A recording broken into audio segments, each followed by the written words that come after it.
The stallion reared back, hooves slashing air, and Margaret Whitmore didn't flinch. While men scattered from the corral fence, the woman Red Hollow had dismissed for 38 years stood her ground. The black horse, the one that had hospitalized 2 ranch hands and cost Ethan Mercer everything, went still beneath her outstretched hand. In that frozen moment, the cowboy who'd been forced to marry her out of desperation realized something the entire town had missed. The woman they'd pitied was the only person who could save him. Stay with me until the end of this story. Hit that like button and drop a comment with your city so I can see how far this tale travels. The mud outside Red Hollow's Methodist Church had frozen into ruts by the time Margaret Whitmore emerged into February sunlight. She pulled her threadbare coat tighter and watched the Hendersons climb into their wagon. 3 children bundled like packages. Mrs. Henderson pregnant again. Mr. Henderson's hand resting on his wife's back with casual ownership. Margaret looked away. She'd stopped counting the Sundays, stopped marking the years. At 38, she'd become part of the landscape, noticed only when absent, like a missing fence post. "Miss Whitmore!" Sarah Chen ran up, boots splashing through half-melted ice. "I finished the McGuffey reader you lent me. All of it." Margaret smiled despite the cold gnawing her fingers. "The whole 3rd reader? Sarah, that's wonderful. Mama says I read better than my brother now." The girl beamed. "He's 13, and I'm only 9. Reading isn't a race, sweetheart. But it's better to win anyway," Sarah's mother called from their wagon. The girl squeezed Margaret's hand once before running off. Margaret stood alone in the churchyard while families dispersed around her like water around a stone. She'd taught most of these children, watched them grow, watched them marry, and have children of their own while she remained exactly where she'd always been, teaching, alone, invisible. Margaret. Reverend Potter appeared at her elbow, his wife trailing behind him. "Fine sermon today, wouldn't you say? Very moving." "We were wondering," Mrs. Potter interjected with the kind of forced cheerfulness that preceded pity. "If you'd join us for Sunday dinner, it's just us and the Cranstons." Margaret had met the Cranstons. New to Red Hollow, they ran the feed store and had an unmarried son with a wandering eye and breath that smelled like whiskey-soaked tobacco. "That's kind of you, but I have papers to grade." Mrs. Potter's smile thinned. "You work too hard, dear. A woman needs—" "I appreciate the thought." Margaret turned before the sentence could finish. She'd heard every variation. A woman needs a husband. A woman needs children. A woman needs to stop being so particular. She walked home through streets she'd memorized across 2 decades, past the general store where Mr. Patterson had once courted her before deciding she was too serious, past the saloon where cowboys barely glanced her direction, past the boarding house where 3 younger women had arrived last spring and been engaged by summer. Her rented room above the milliner's shop was cold and spare. 1 narrow bed, a washstand, shelves crammed with books she'd ordered from catalogs because Red Hollow's lending library consisted of 12 volumes and a Bible with water damage. Margaret lit the stove and sat at her desk while ice formed on the inside of her window. She pulled out her students' arithmetic homework and tried to focus, but the numbers blurred. She'd stopped pretending this was temporary somewhere around her 25th birthday. Stopped imagining some distant future where things would be different. This was her life, teaching other people's children, reading other people's stories, watching other people live. The knock on her door came just after dark. Margaret opened it to find Emma Dorset, the mayor's wife, wrapped in expensive furs that made her look like an overfed marten. "Margaret, I'm sorry to disturb you." No, she wasn't. Emma Dorset had never apologized for anything in her comfortable life. "What can I do for you, Mrs. Dorset?" "May I come in? It's rather delicate." Margaret stepped aside. Emma entered with the cautious air of someone inspecting a suspect property, her gaze sweeping across Margaret's threadbare furniture and modest belongings. "Tea?" Margaret offered. "No, thank you. I won't take much of your time." Emma settled into the only chair besides the desk stool. "I'm here on behalf of Mr. Charles Whitfield." Margaret knew the name. Everyone in Wyoming Territory knew the name. Whitfield owned half of Cheyenne and had his fingers in cattle, railroads, and banking. Men like that didn't concern themselves with school teachers. "I'm afraid I don't understand. Mr. Whitfield is an associate of my husband's. He's recently entered into a business arrangement with young Ethan Mercer. You know the Mercer Ranch, about 8 miles north?" Margaret nodded slowly. "Well, Emma's hands fluttered like nervous birds. There's been a complication. Mr. Mercer has been unable to fulfill certain requirements of their agreement, and Mr. Whitfield has suggested a solution that would benefit everyone involved. Mrs. Dorset, please speak plainly. I have papers to grade. Emma's smile went brittle. Mr. Whitfield believes Mr. Mercer needs to project a more stable image. A young bachelor running a ranch raises questions about his reliability. He suggested that Mr. Mercer marry to demonstrate his commitment to building something permanent. Margaret waited. The problem is that Mr. Mercer has no immediate prospects. He's too busy trying to save his property. So Mr. Whitfield proposed that he marry someone practical, someone past the age of romantic nonsense, someone who wouldn't expect— Emma caught herself. Someone sensible. The room had gone very quiet. He suggested you.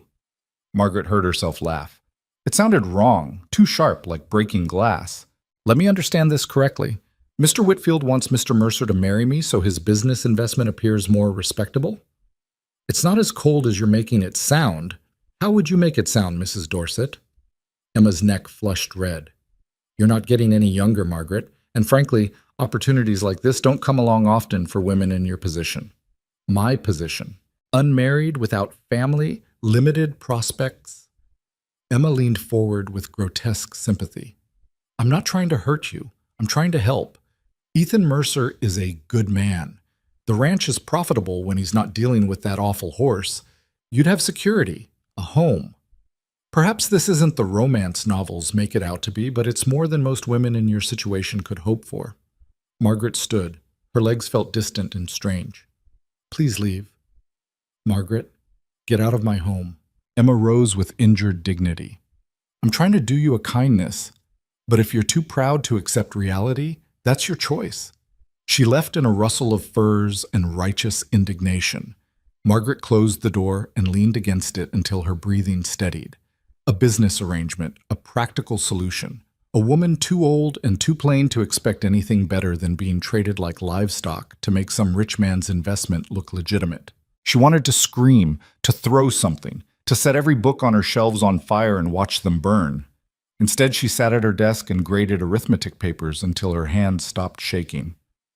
But 3 days later, Margaret saw Ethan Mercer for the first time. She'd finished teaching for the day and was walking toward Patterson's general store when a commotion erupted near the livery stable. Men shouted, a horse screamed, not the normal whinny, but something raw and terrified. Margaret stopped walking. A crowd had gathered in a loose circle around the corral. She recognized the stance, men watching violence the way they watched everything, with detached interest and occasional commentary. That devil's gonna kill someone, old Mr. Tucker announced to no one in particular. Should shoot it and be done with it, his son agreed. Margaret moved closer. Inside the corral, a black stallion wheeled and reared, eyes rolling white with panic. Its coat was slick with sweat despite the cold. Every muscle trembled. And standing just outside the fence, watching with the expression of a man staring at his own execution, was Ethan Mercer. Margaret recognized him from town visits, mid-20s, tall, with the kind of lean build that came from actual work rather than vanity. His hat was in his hands. His face was gray. "You gonna try again, Mercer?" Wade Colton called out. He owned the largest spread in the county and wore his wealth like armor. "Or you finally gonna admit you bought a killer?" Ethan didn't answer. "I heard Whitfield's pulling out," Colton continued loudly enough for everyone to hear. "Heard he don't invest in men who can't control their own livestock." "Heard he don't invest in men who can't control their own wives either," someone else added. Laughter rippled through the crowd. Margaret felt ice form in her stomach. So they knew. Of course they knew. In Red Hollow, secrets lasted about as long as snow in August. Ethan's jaw tightened, but he still didn't speak. "Maybe Miss Whitmore can help you out," Colton said, grinning. "I hear she's real good with stubborn creatures." More laughter. Margaret felt every eye turn toward her. She should leave, walk away, let these men have their entertainment. But the horse screamed again, and something in the sound made her feet move forward instead of back. She pushed through the crowd to the fence. The stallion was bleeding from where it had scraped against the rails. Its breathing came in ragged gasps. And its eyes, though those eyes weren't mean or vicious, they were terrified. "Miss Whitmore, you should step back," Ethan said quietly. "He's dangerous." No, he's not. He's thrown 4 riders and put 2 in the doctor's office. Because you're trying to break him. Margaret kept her voice low. Look at him. He's not angry. He's scared to death. Ethan stared at her. He's a horse. He's a living thing that something hurt badly enough to make him think every human wants to kill him. Wade Colton laughed. Oh, this is perfect. The old maid's going to teach Mercer about his horse now. Margaret ignored him. She climbed up on the bottom rail of the fence. Miss Whitmore, don't... Ethan reached for her arm, but she was already moving. She didn't climb into the corral, didn't try to approach. She just stood there on the rail, her arms resting on the top board, and started talking. Not loud, not commanding, just talking. I know, she said to the horse. I know they hurt you. I know you don't trust them. I wouldn't either. The stallion's ears flicked toward her voice. They don't understand that fear looks like anger when you're trying to survive. They think if you're scared, you must be stupid or mean. But you're not, are you? The horse took one hesitant step toward her. The crowd had gone silent. You're just trying to stay alive in a world that keeps trying to break you into something you're not. Another step. Margaret held out her hand. Not grabbing, not demanding, just offering. The black stallion walked slowly across the corral and pressed its nose against her palm. She heard someone behind her exhale sharply. Maybe Ethan. Maybe someone else. It didn't matter. The horse that had terrorized 4 grown men stood quietly beneath her touch, while she stroked its neck and murmured words no one else could hear. When she finally climbed down from the fence, the crowd had dispersed to about half its original size. The ones who remained looked at her with expressions she couldn't quite read. Ethan Mercer stared at her like she'd performed a miracle, instead of just being patient. How did you do that? His voice was rough. I didn't do anything. I just stopped trying to win. I don't understand. Margaret brushed hay from her skirt. Her hands were trembling now that the moment had passed. Everyone who's tried to ride him has treated him like an enemy to conquer. He doesn't need conquering. He needs to know he's not going to be hurt. And you could tell that from watching him? I could tell that from being him. The words came out before she could stop them. She felt her face flush. Ethan looked at her for a long moment. Then he did something she didn't expect. He removed his hat. Miss Whitmore, I owe you an apology. For what? For the whole damn thing. The proposal, the arrangement, all of it. He met her eyes directly. Whitfield and Dorset sold it to me like it was just business. Like it made sense, but it doesn't make sense. It's insulting and wrong, and I should have told them no from the start. Margaret didn't know what to say. I'm not asking you to marry me, Ethan continued. I wouldn't ask any woman to accept what they were offering. But if you'd be willing to help me understand this horse, I'd pay you. Actual money. A fair wage for your time and knowledge. You want to hire me? Yes. To train your horse. To teach me how to train him. There's a difference. Margaret looked back at the corral. The stallion stood watching her, still calm, still waiting. She should say no. She should walk away from this mess and let Ethan Mercer solve his own problems. But something in her chest had unlocked when the horse touched her hand. Something that felt like being seen. Early mornings, she said, before school. I'll come for an hour each day. I'll pay you. We'll discuss payment if this actually works. Right now I'm doing this for the horse, not for you. Ethan nodded slowly. Fair enough. Margaret turned to leave, but his voice stopped her. Miss Whitmore? She looked back. Why are you helping me? Margaret considered lying, considered saying something noble about animals or teaching or Christian charity. Instead, she told him the truth. Because I know what it's like when everyone looks at you and only sees the problem you represent instead of the person you are. She left him standing in the cold with that answer. Barik. The next morning, Margaret arrived at the Mercer Ranch just after dawn. Frost covered everything like spilled sugar. Her breath plumed white in the air. Ethan was already waiting by the corral with coffee and an expression that suggested he hadn't slept. Wasn't sure you'd actually come, he admitted. I said I would. People say a lot of things. Margaret took the coffee he offered. It was strong enough to strip paint, and she was grateful for it. Are we going to discuss philosophy or work with the horse? A small smile tugged at the corner of Ethan's mouth. Work. They started slowly. Margaret didn't enter the corral that first morning. She just stood at the fence and talked to the stallion while Ethan watched in silence. The horse approached gradually, still wary but less terrified. "What are you saying to him?" Ethan asked after 20 minutes. "Nothing important. I'm just letting him get used to my voice." "Does it matter what words you use?" "Not to him. He's listening to the tone, not the content." Margaret kept her eyes on the horse. "Fear is loud. Calm is quiet. He's learning that I'm quiet." "And that makes him trust you?" "Eventually." Ethan shifted his weight. "The men I hired tried being gentle at first. It didn't work." "Were they actually gentle, or were they just trying to appear gentle while planning to dominate him the moment he let his guard down?" No answer. "Animals know the difference," Margaret said. "They can sense intention." The stallion took another step closer. She reached out slowly and touched his neck. He didn't flinch. "What happened to him?" she asked quietly. "I don't know for certain. I bought him off a trader coming through from Colorado. The man seemed nervous to be rid of him." Ethan paused. There were scars. Old ones. Someone beat him badly at some point. Margaret's hand stilled. "So every time someone tries to force him to do something, he remembers being hurt." "I suppose so." "And you wonder why he fights?" She said it without accusation, but Ethan flinched anyway.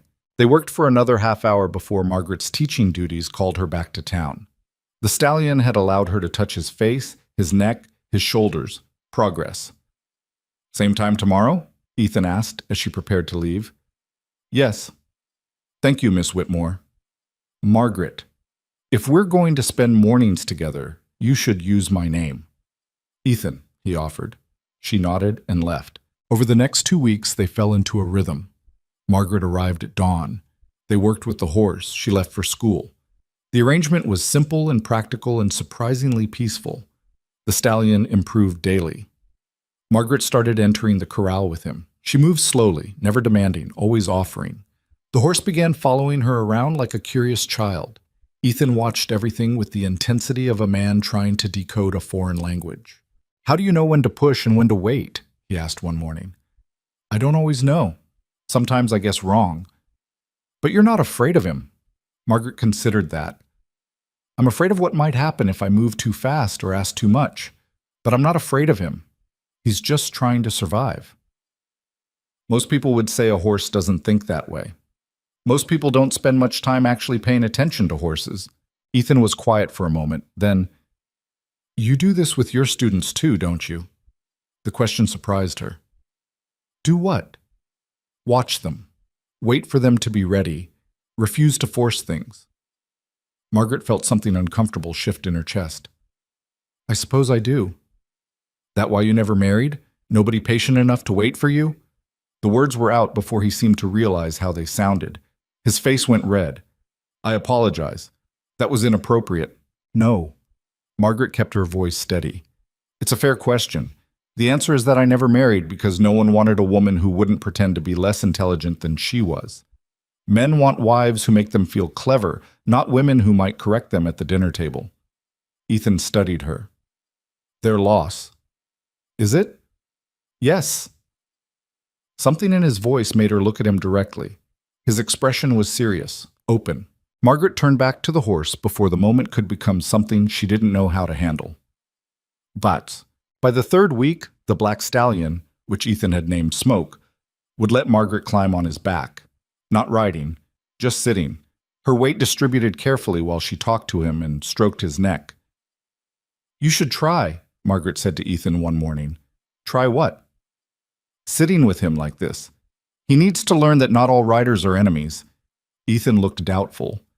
"He barely tolerates me on the ground. Because you still approach him like you're preparing for battle. You need to relax." "Easy for you to say." "I'm serious, Ethan. Your whole body is tense right now. He can feel it from here." Ethan exhaled slowly and rolled his shoulders. "Better?" "Some." She slid off Smoke's back and gestured for Ethan to try. He approached carefully, hand extended the way she'd taught him. Smoke's ears flicked nervously, but he didn't bolt. "Talk to him," Margaret instructed. "About what?" "Anything. He doesn't understand the words." Ethan rested his hand on Smoke's shoulder. "Well, horse, I'm about to try something that'll probably get me killed." Despite herself, Margaret smiled. "Miss Whitmore finds this amusing," Ethan continued to smoke. "She thinks I'm being dramatic. Maybe I am, but you've got a hell of a kick, and I'd like to keep my ribs intact." He lifted himself slowly onto Smoke's back. The stallion shifted but didn't rear, didn't throw him, just stood there, muscles twitching, deciding what to do. Margaret held her breath. "Good boy," Ethan said quietly. "That's good." They stayed like that for maybe 30 seconds before Ethan slid back down. "That's enough for today," Margaret said. "End on a good moment." Ethan looked stunned. "He let me." "He did. I thought—" He stopped, started again. "Everyone said he was unwritable, vicious. They said I should sell him for dog meat. Everyone was wrong." Ethan turned to face her fully. "You saved him. You know that, right? Without you, I would have given up. You would have figured it out." "No, I wouldn't have." His voice was firm. "I would have sold him, or shot him, or let Whitfield's ultimatum break me. But you saw something I couldn't see." Margaret felt heat rise in her face. She wasn't used to being looked at this way, like she mattered, like she was necessary. "We should get back to work," she said, more sharply than intended. If Ethan noticed her discomfort, he didn't show it. Red Hollow noticed Margaret's morning absences the way a small town noticed everything, quickly and with maximum judgment. The whispers started in the general store and spread through Sunday services like sickness. Margaret Whitmore, riding out to the Mercer place before dawn. Awful convenient, isn't it? Desperate woman chasing a desperate man. Emma Dorset made sure to intercept Margaret after church one Sunday with a smile sharp enough to cut. "Margaret, I hear you've been helping Ethan Mercer with his horse." "I have." "How charitable of you." The words dripped with implication. "Though I hope you're not getting your hopes up about the situation." "What situation would that be, Mrs. Dorset?" "Well, just because you're spending time together doesn't mean he's going to marry you. Men like Ethan have options, and you're—" She caught herself. "You're a lovely person, of course, but—" "But what?" Margaret's voice was very quiet. Emma's smile wavered. "I'm just trying to protect you from disappointment." "How thoughtful. I'll be sure to lower my expectations accordingly." She walked away before Emma could continue, but the damage was done. The whole town was watching now, waiting to see if the old maid schoolteacher would humiliate herself, chasing a man young enough to be her, well, not her son, but certainly her younger brother. The mockery bothered her less than she expected. What bothered her was the possibility that they might be right. 1 month into their arrangement, disaster arrived in the form of Wade Colton. Margaret was working with Smoke in the corral when she heard horses approaching. She looked up to see Colton and 2 of his ranch hands riding toward them with the casual arrogance of men who'd never been refused anything. Ethan emerged from the barn, his expression darkening. "Colton, what do you want?" "What but do—" Wade dismounted with theatrical slowness. "Just being neighborly, Mercer. Heard you were still wasting time with that killer horse." "Smoke's fine." "Smoke?" Colton laughed. "You gave it a name. That's adorable." His eyes slid to Margaret. "And you got the schoolmarm playing ranch hand now? That's even more adorable." Margaret kept her hand on Smoke's neck. The horse's muscles had tensed beneath her touch. "Margaret knows more about horses than you ever will," Ethan said flatly. "Margaret, is it?" Colton's grin widened. "You two getting real cozy out here every morning?" "That's enough," Ethan said. "I'm just making observations. Lonely woman, desperate man, horse that's about to get you killed anyway."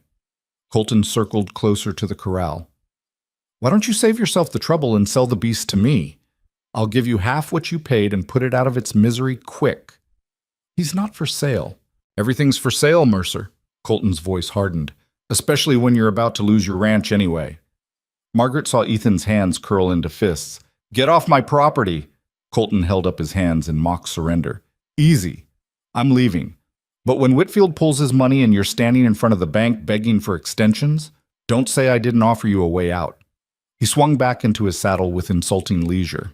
"And Miss Whitmore?" He tipped his hat. "You might want to reconsider where you're spending your mornings. Folks are talking. Wouldn't want to damage what's left of your reputation." He rode off with his men trailing behind like loyal dogs. Margaret realized her hands were shaking. Ethan stood rigid, staring at the dust Colton's horses had kicked up. "I'm sorry," he said finally. "He had no right to speak to you that way. He spoke to you worse. I can handle Colton. Can you?" Margaret climbed out of the corral. "Because it sounds like he's right about Whitfield pulling his investment." Ethan didn't answer immediately. "Ethan, Whitfield's given me until the end of March, 6 weeks." He finally looked at her.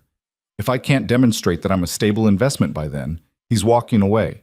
And if he walks, the bank will call in my loans, and you'll lose everything." "Yes." Margaret felt something cold settle in her stomach. "That's why he proposed the marriage arrangement, to make you look stable. That's why. And you said no." "Of course I said no." Ethan's voice turned sharp. "What kind of man do you think I am, Margaret? You think I'd actually marry someone just to save my ranch? Men have married for worse reasons." "Not me." They stood in silence. Smoke shifted restlessly behind them, sensing the tension. "What are you going to do?" Margaret asked finally. "I don't know. You could marry someone else, someone who actually wants the arrangement. There are women in town who would—" "I don't want to marry someone else." The words hung between them. Margaret's breath caught. "Ethan, I should finish fixing that fence," he said abruptly, turning away. "Thank you for your help this morning." He walked toward the barn before she could respond. Margaret stood alone in the yard, her heart beating too fast, trying to understand what had just happened, trying to understand what she wanted to happen. Tsak. That night, Margaret couldn't sleep. She lay in her narrow bed listening to wind rattle her window and thought about Ethan Mercer losing everything because he refused to treat her like a business transaction. She thought about Wade Colton's smug face. She thought about Emma Dorset's pitying smiles and the town's whispers, and the way people had looked at her for 38 years like she was something incomplete. And she thought about the way Ethan had looked at her in the corral, like she was the solution, like she was necessary, like she was wanted. Was it real? Or was she just another Margaret, another desperate woman convincing herself that proximity meant affection? She didn't know. But somewhere around midnight, Margaret admitted something she'd been avoiding. She didn't want Ethan to lose his ranch, not because of Whitfield's money or Colton's threats, but because she'd started to imagine what it might feel like to belong somewhere, to have a place that was hers, to matter beyond a classroom and a rented room. The thought terrified her. She'd spent decades building walls around those kinds of hopes, and now Ethan Mercer was threatening to tear them all down with nothing but patience and a broken horse. The decision came to Margaret 3 days later while she was teaching fractions to a room full of restless children. Sarah Chen raised her hand. "Miss Whitmore, you're writing the wrong numbers." Margaret looked at the chalkboard and realized she'd been writing the same equation over and over without solving it. Her mind had been 8 miles north at a ranch she had no claim to. "You're right, Sarah, thank you." She erased the board and started again, but her thoughts kept circling back to the same impossible question. What did she actually want? The answer scared her more than the alternative. When school ended, Margaret walked to the Dorset house before she could change her mind. Emma answered the door with obvious surprise. "Margaret, this is unexpected. I need to speak with your husband." Emma's eyebrows rose. "About what?" "About Charles Whitfield's arrangement." The sitting room where Mayor Dorset received her smelled like cigar smoke and leather. He sat behind a desk that seemed designed to make visitors feel small, his expression somewhere between curious and condescending. "Miss Whitmore, my wife said you wanted to discuss the Mercer situation. I want to know the exact terms of Mr. Whitfield's ultimatum." Dorset leaned back in his chair. "That's a private business matter. Not if it involves me being traded like livestock to legitimize your investment." His face hardened. "Nobody's trading anyone. Mr. Whitfield simply suggested that a married man presents a more stable investment than a bachelor. And he specifically suggested Ethan marry me. He suggested someone practical. Someone who wouldn't have unrealistic expectations about the arrangement." "Someone desperate, you mean?" Dorset had the decency to look uncomfortable. "I wouldn't put it that way." "How would you put it, Mayor?" He sighed. "Look, Miss Whitmore, I understand this seems harsh, but this is business. Whitfield is investing significant capital in this territory. He wants assurances that the people he backs won't squander his money on foolishness. A wife, particularly a sensible woman of a certain age, suggests stability and good judgment. I'm 38, not 60. You're past the age where romance clouds practical thinking. That's actually an asset in this situation. Margaret felt her jaw tighten. What happens to Ethan if he doesn't marry?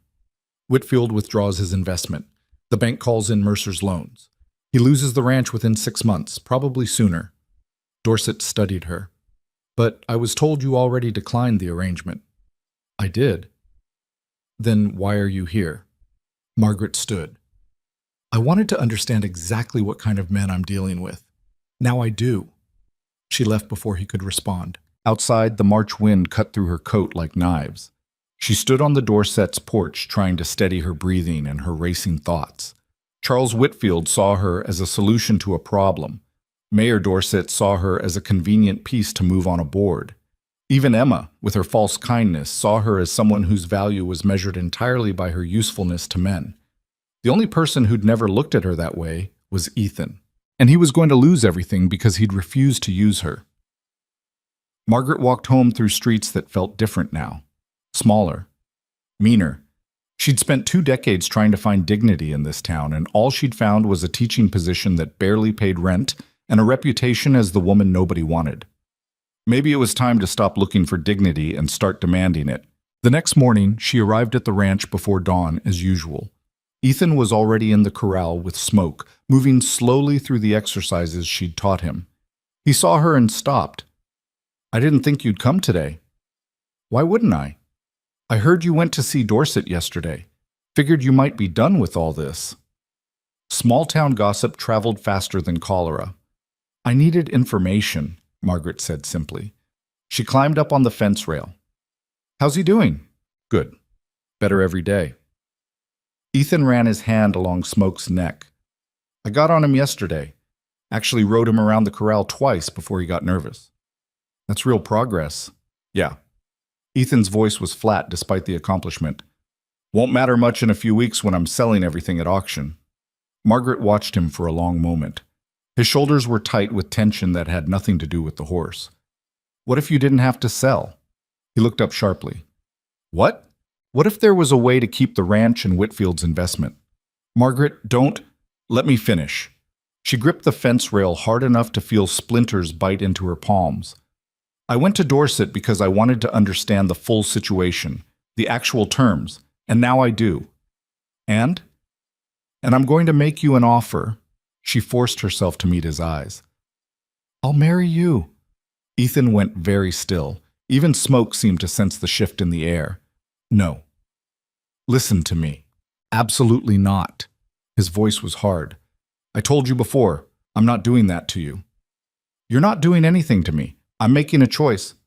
A choice based on pity or guilt or whatever the hell you're feeling right now, but it's not a real choice. Ethan stepped closer to the fence. Margaret, you deserve better than being someone's solution to a business problem. Better than what? Another 20 years alone in Red Hollow? Another 2 decades of being the woman people whisper about after church? She heard her voice rising and couldn't stop it. At least this way I'd have something that's mine. A place. A purpose. You already have purpose. You teach half the children in this county. I teach other people's children and then go home to a room the size of a closet where I sit alone every night reading books about other people's lives. The words came out harder than she intended. I'm tired, Ethan. I'm tired of being invisible. I'm tired of being pitied. I'm tired of pretending it doesn't hurt when the whole town treats me like some tragic figure who missed her chance. Ethan's expression had shifted to something she couldn't read. This wouldn't be like that, she continued, quieter now. We'd go into it honestly. Partners. Not romance, not pretending, just 2 people helping each other survive. You get to keep your ranch. I get to stop being Red Hollow's favorite object of pity. It makes sense. It makes sense. Ethan repeated the words like he was testing them. That's what you want? An arrangement that makes sense? Yes. He stared at her for a long moment. Then he climbed over the fence and stood close enough that she had to tilt her head back to see his face. You're wrong, he said quietly. About what? About people not seeing you. I see you, Margaret. Every morning when you walk up to that corral, I see you. The way you move around smoke like you're speaking a language nobody else understands. The way you teach me to be patient when every instinct I have says to force things. The way you look at the world like you're cataloging all the ways it's broken and deciding which pieces you can fix. His voice was rough. So don't tell me you're invisible. Not to me. Margaret's breath caught. But I won't marry you for Whitfield's money, Ethan continued. I won't look at you across a table 10 years from now and know that you settled for convenience because you thought it was your only option. You deserve to be chosen, Margaret.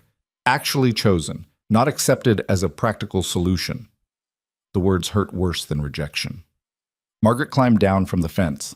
Her legs felt unsteady. Then I guess we're done here. Margaret. No, you're right. It was a stupid idea. She started walking toward where she'd tied her horse. I'll send someone else to work with Smoke. Maybe Doc Harrison's son.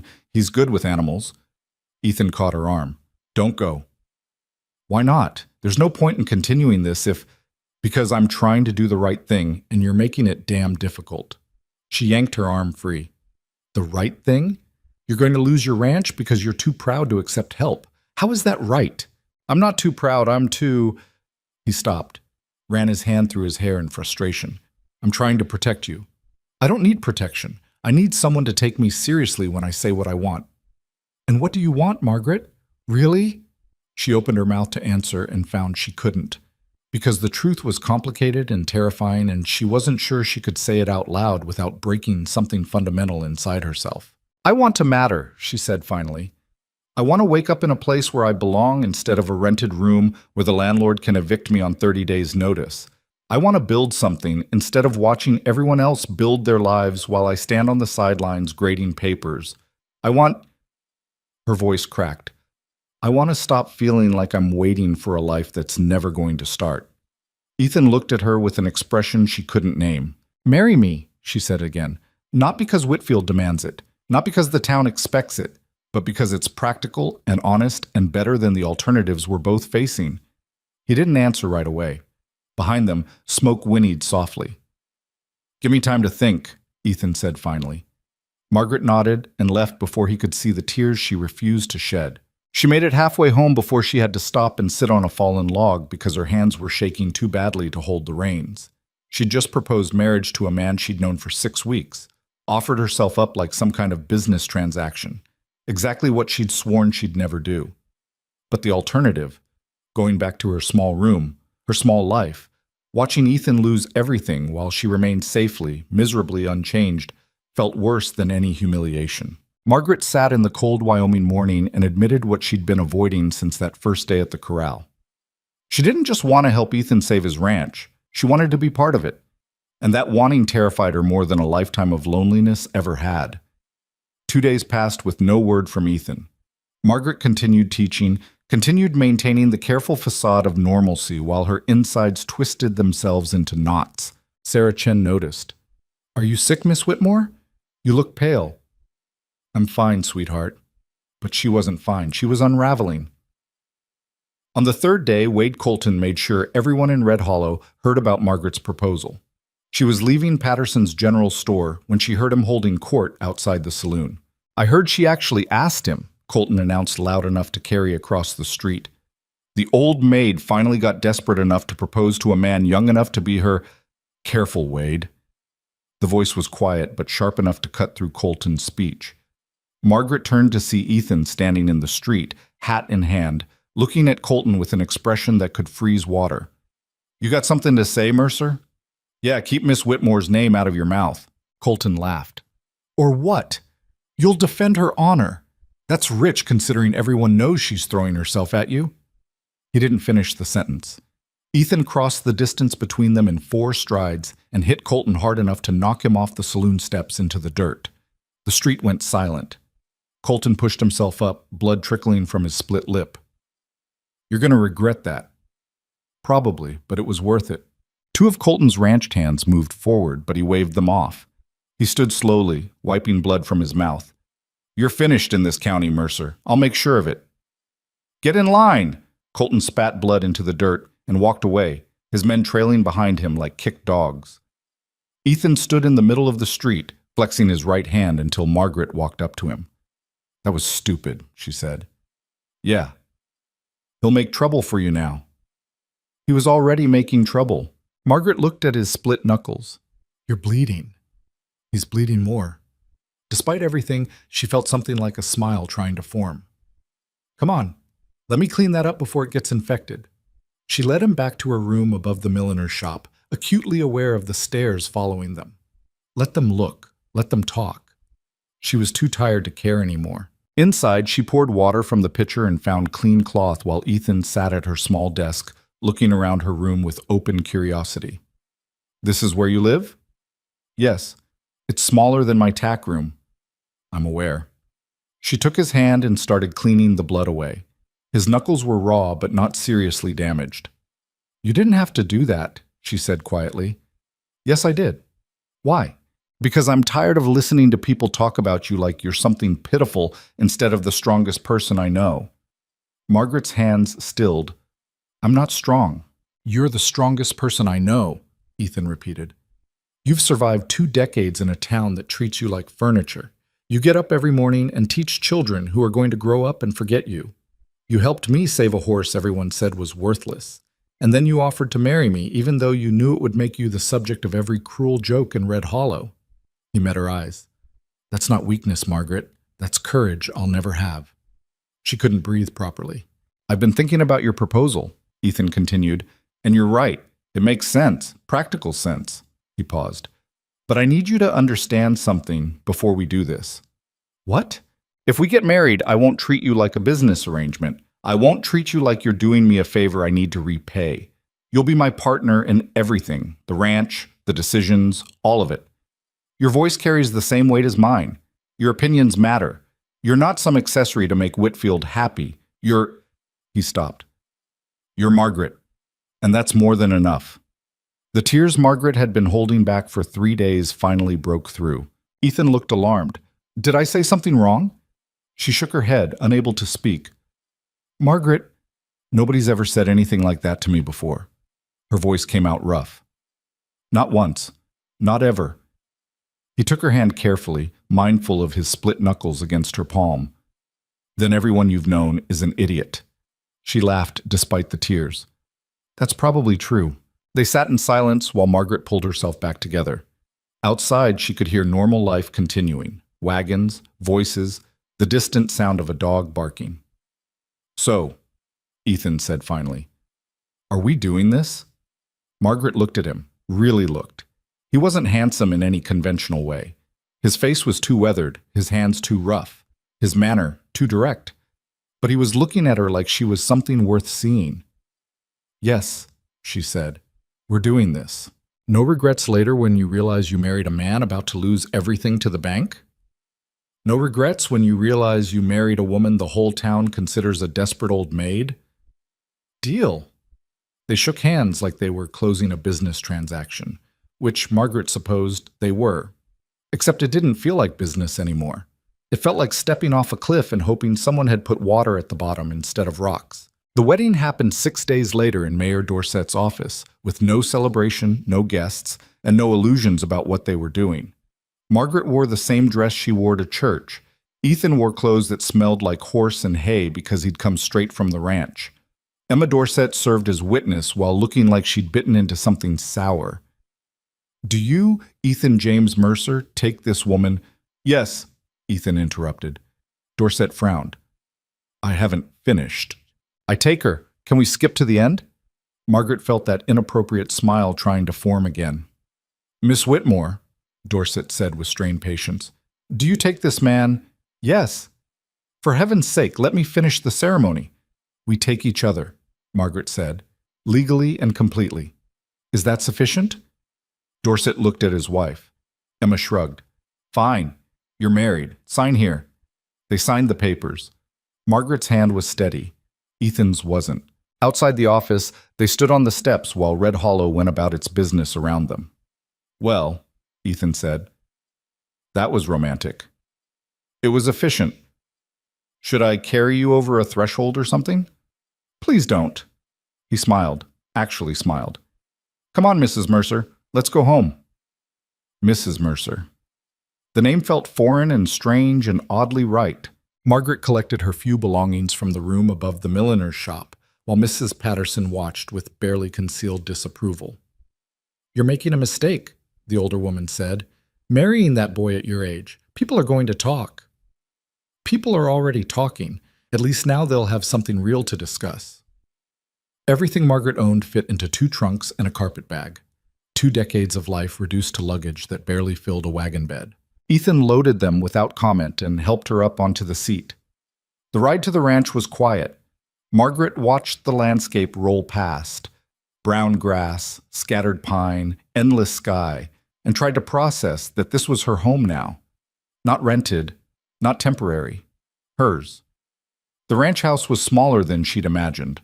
1 story, weathered wood, a porch that sagged slightly on the left side. But it was solid, real. Ethan helped her down from the wagon. "It's not much. It's more than I had yesterday." Inside was simple. Main room with a fireplace, kitchen area, 2 bedrooms. The furniture was sparse and practical, no decoration, no softness. "I'll take the back room," Ethan said, setting her trunks down. "You should have the larger one."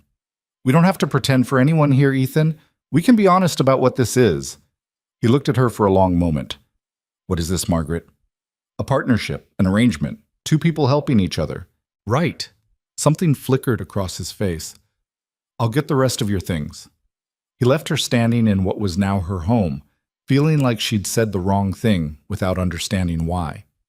That night, Margaret lay in a bed that wasn't hers, in a room that didn't feel familiar, and listened to the sounds of a house settling around her. Wind. Wood creaking. The distant sound of horses in the barn. She'd done it. She'd actually done it. Married a man she barely knew to save his ranch and escape her own stagnant life. It was either the bravest thing she'd ever done or the most foolish. She wouldn't know which until morning. Morning came with Ethan knocking on her door before dawn. "Margaret, you awake?" She sat up, disoriented. "Yes." "Smoke's acting strange. I think something's wrong." She dressed quickly and followed him to the barn. The black stallion was pacing his stall, agitated and sweating despite the cold. His breathing was wrong, too fast, too shallow. "When did this start?" Margaret asked. "About an hour ago. I came out to check the water and found him like this." She moved slowly into the stall, speaking in the low, calm voice Smoke knew. The horse turned toward her but didn't settle. "Easy, boy, easy." She ran her hands along his side and felt his muscles quivering beneath the skin. When she pressed gently on his abdomen, he flinched. "Colic," she said. "Maybe just gas, maybe something worse. We need to keep him moving." They spent the next 3 hours walking Smoke around the corral while Margaret monitored his condition. Ethan stayed close, ready to help, but letting her lead. As dawn broke across the valley, Smoke finally settled. His breathing evened out. The pain passed. Margaret leaned against the fence, exhausted. "You saved him again," Ethan said. "I just knew what to look for." "How'd you learn that?" "Books, mostly. I read everything I could find about horses after I started teaching. Figured if I couldn't have my own, I could at least understand them." Ethan stood beside her, close enough that their shoulders almost touched. "Thank you," he said quietly. "For being here. For knowing what to do. For—" He stopped. "For everything." Margaret looked at him. His face was drawn with exhaustion, but there was something else in his expression now, something that made her chest feel tight. "This is my home now," she said. "These are my responsibilities, too." "That what this feels like to you? Responsibility?" "What else would it be?" He didn't answer, just looked at her with that expression she couldn't name until Smoke whinnied from behind them, breaking the moment.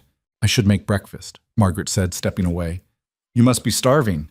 She walked back to the house before he could respond, her heart beating too fast for someone who'd just finished a simple conversation about responsibilities and partnership and nothing else. Nothing else at all. The first week of marriage passed in a careful dance of politeness and distance.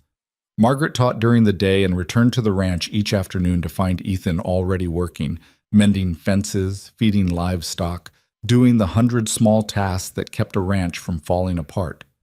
They ate dinner together at the small kitchen table, making conversation about weather and horses and nothing that mattered. Then they retreated to separate rooms like strangers sharing a boarding house. It was exactly what Margaret had proposed. Partnership, practicality, no expectations beyond mutual survival. So why did it feel like she was holding her breath waiting for something to break? On the 8th day, Charles Whitfield arrived. Margaret was in the garden attempting to resurrect what had once been a vegetable patch when she heard the expensive carriage roll up the drive. She stood, brushing dirt from her skirt, and watched a man in a suit that probably cost more than the ranch descend like royalty visiting peasants. Ethan emerged from the barn, his expression carefully neutral. "Mr. Whitfield, wasn't expecting you until next week. I was in the area. Thought I'd see how my investment was progressing." Whitfield's eyes slid to Margaret with open assessment. "And you must be the new Mrs. Mercer." Margaret Whitmore. She didn't correct the name. Technically, it was Mercer now, but the word still felt borrowed. "Charming." Whitfield's tone suggested he found nothing charming about her at all. "I trust the marriage has provided the stability we discussed." "We're managing," Ethan said flatly. "Managing." Whitfield walked toward the corral where Smoke stood watching them with wary interest. "And the horse? Still trying to kill anyone who approaches?" "He's been ridden successfully for 2 weeks now." Whitfield's eyebrows rose. "By you?" "By both of us." "How progressive." The sarcasm was thick enough to choke on. "Well, Mr. Mercer, I'll be honest. I've heard concerning reports about your financial situation, rumors that you're still struggling despite our arrangement." Margaret saw Ethan's jaw tighten. "The ranch is sound," he said. "We've got good stock, good land, and substantial debt. Debt that my investment was supposed to address." Whitfield turned to face them both. "I'm beginning to wonder if I made a mistake backing you." "You didn't. Prove it." Whitfield gestured toward Smoke. "Show me this supposedly tamed killer horse. Let's see if my money bought anything besides a convenient wife."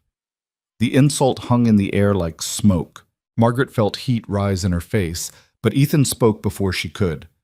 "Margaret is not part of your investment, Whitfield. She's my wife, and she deserves your respect." "Respect?" Whitfield laughed. "I'm investing $15,000 in this operation.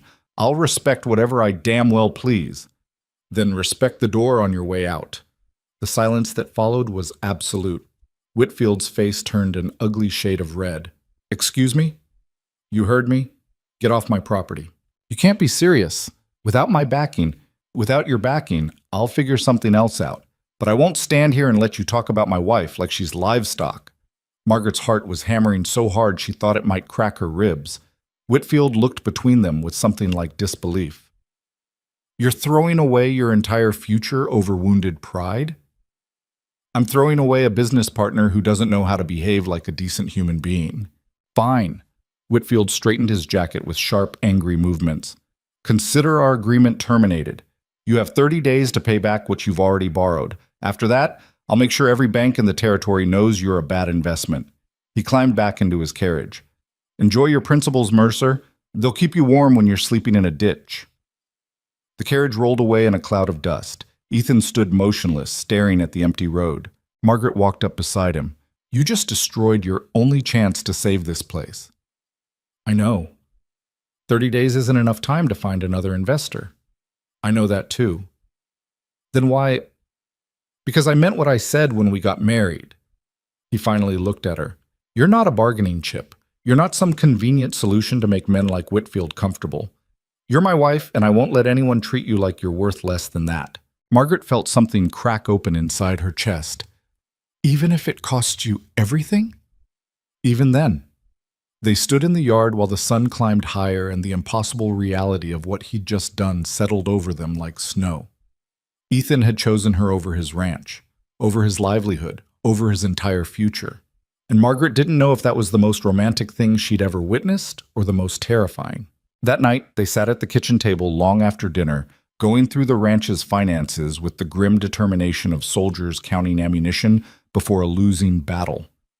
"If I sell half the herd, I can cover 2 months of debt payments," Ethan said, running his finger down columns of numbers. "Maybe 3 if cattle prices hold." "And then what?" "Then I sell more, until there's nothing left to sell." Margaret looked at the ledger. The numbers were worse than she'd imagined. Even with Whitfield's backing, Ethan had been operating on borrowed time. "What about the horse?" she asked quietly. Ethan's head snapped up. "No. Ethan, I'm not selling smoke, especially not to someone who'll mistreat him. Even if keeping him means losing the ranch faster." He closed the ledger with more force than necessary. "Yes." Margaret studied him in the lamplight. His face was drawn with exhaustion and worry, but there was something else there too, something stubborn and decent that made her chest ache. "You're going to lose everything because you refuse to compromise on anything that matters to you," she said. "Probably. That's not very practical." "I married you, didn't I? That wasn't practical either." The words hit her sideways. "What's that supposed to mean?" Ethan leaned back in his chair. "Nothing. I'm tired. I'm saying things wrong." "No, you started this. Finish it." He was quiet for a long moment. Then, "Marrying you was the least practical decision I've made in 5 years.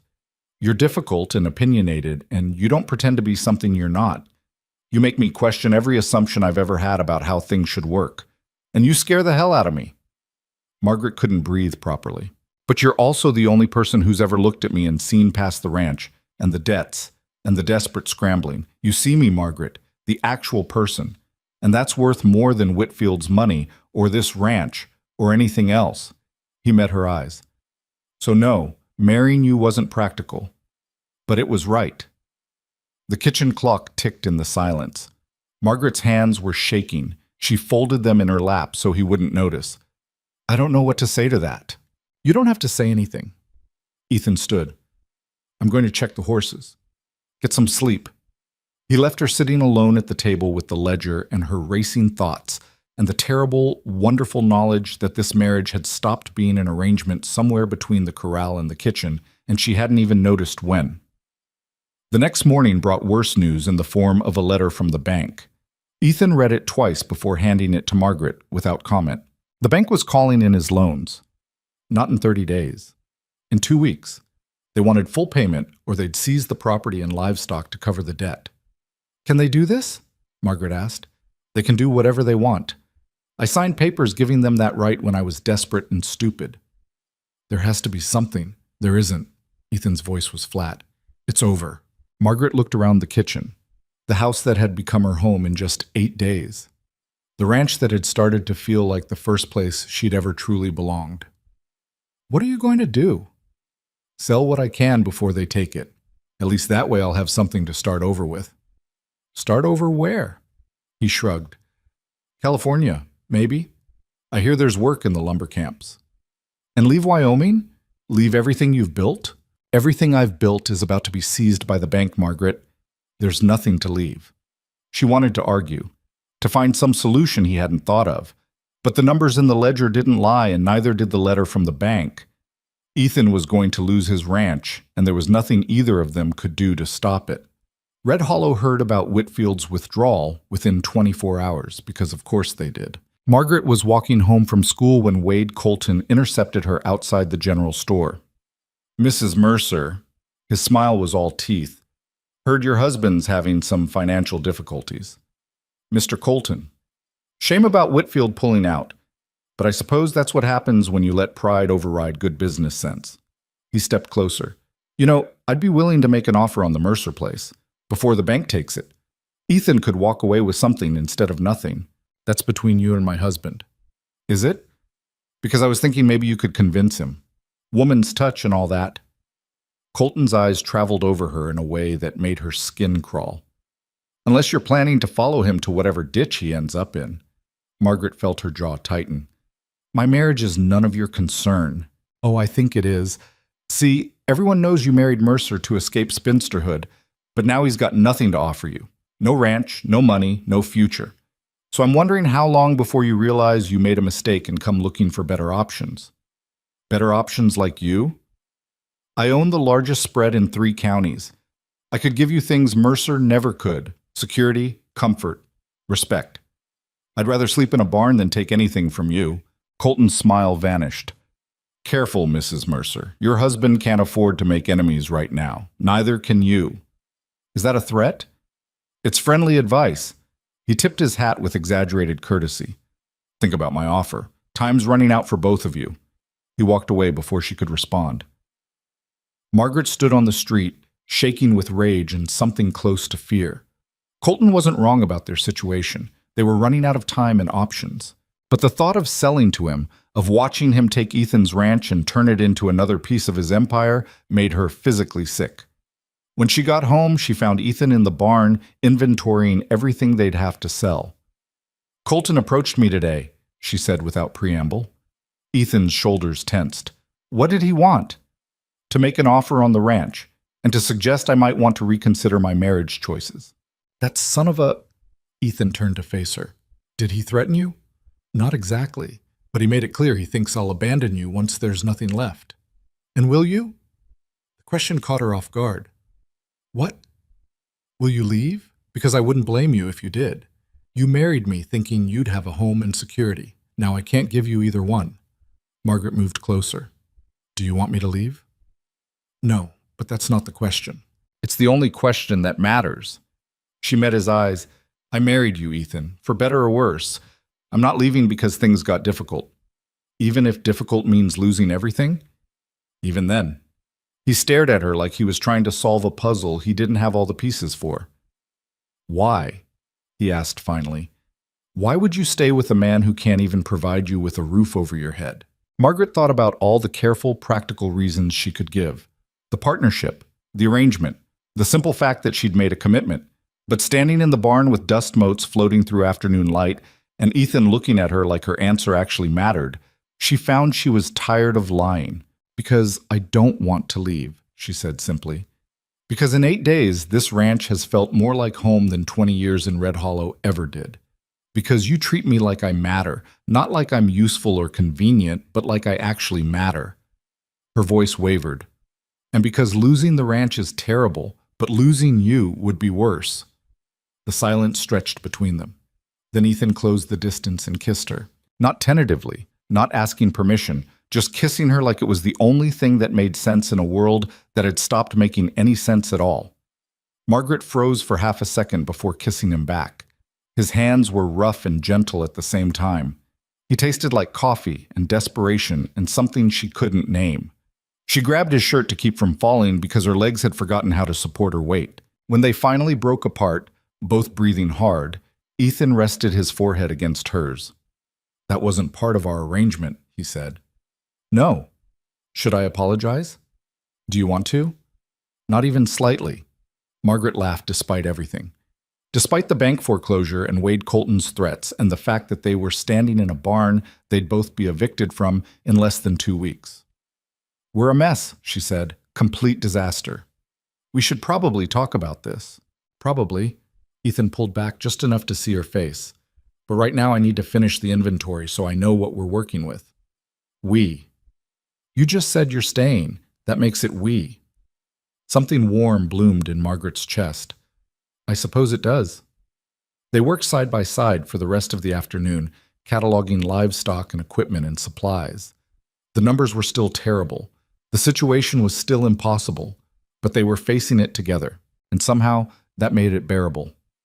That night, Ethan knocked on Margaret's bedroom door around midnight. You awake? Yes. She was still fully dressed, sitting by the window with a book she couldn't focus on. Can I come in?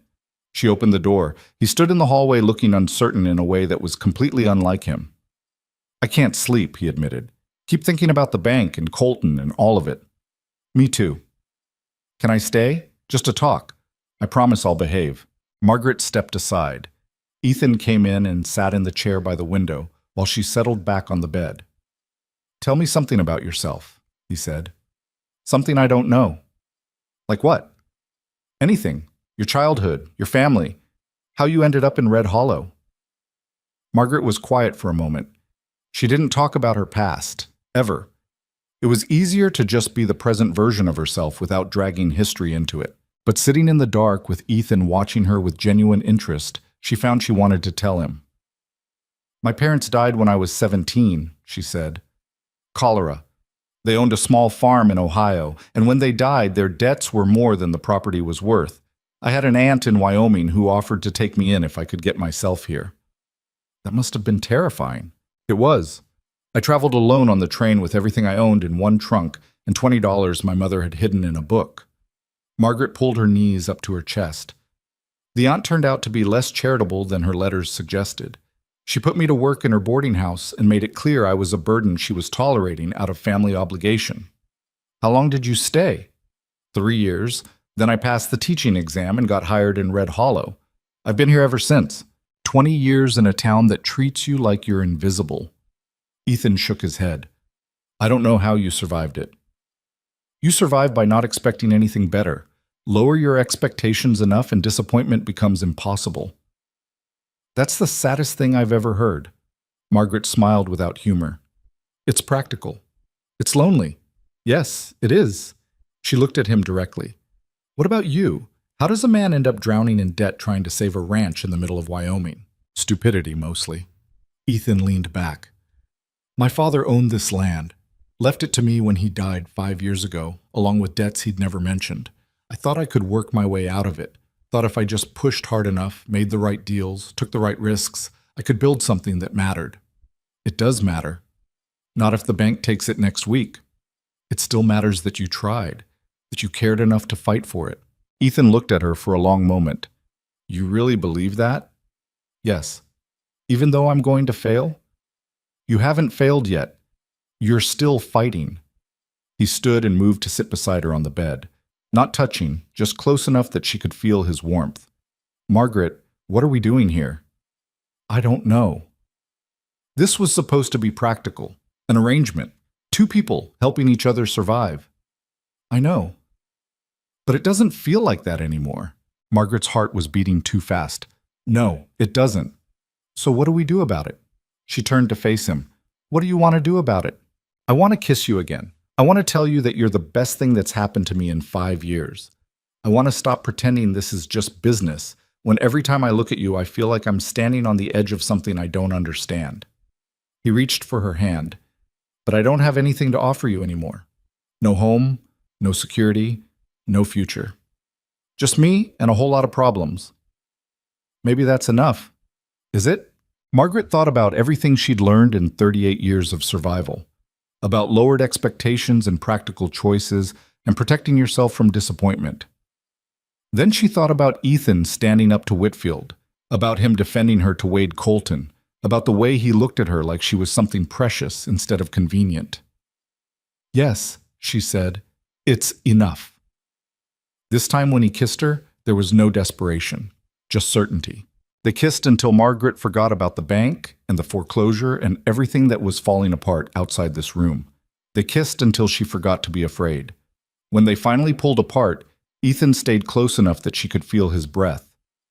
If we lose the ranch, he started. When we lose the ranch, Margaret corrected gently, we need to be realistic. When we lose the ranch, you could leave. Start over somewhere without all my baggage dragging you down. I could. But I won't. Why not? Margaret touched his face, feeling the rough stubble under her palm.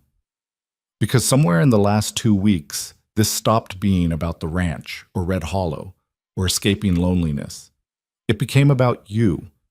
And I don't want to lose you, Ethan, even if losing everything else is the price. His eyes closed. When he opened them again, they were bright with something that might have been tears. I love you, he said.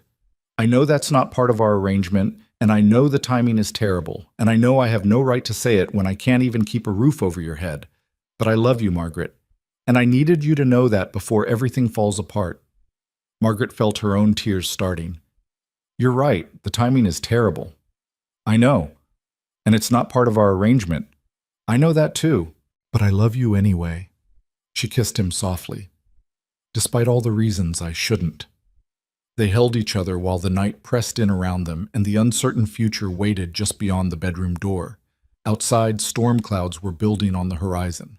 But inside, for the first time in either of their lives, they weren't alone. They woke the next morning to rain hammering against the windows like fists demanding entry.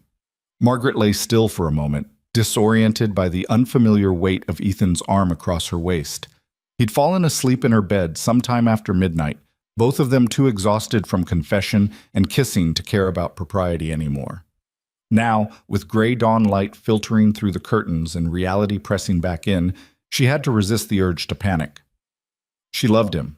She'd actually said the words out loud, and he loved her back, which was either a miracle or a disaster depending on how the next 2 weeks played out. Ethan stirred beside her. Is it supposed to rain this hard in March? Probably not. That's what I thought. He sat up, rubbing his face. I should check the livestock, make sure everything's secure. He started to leave, but Margaret caught his hand.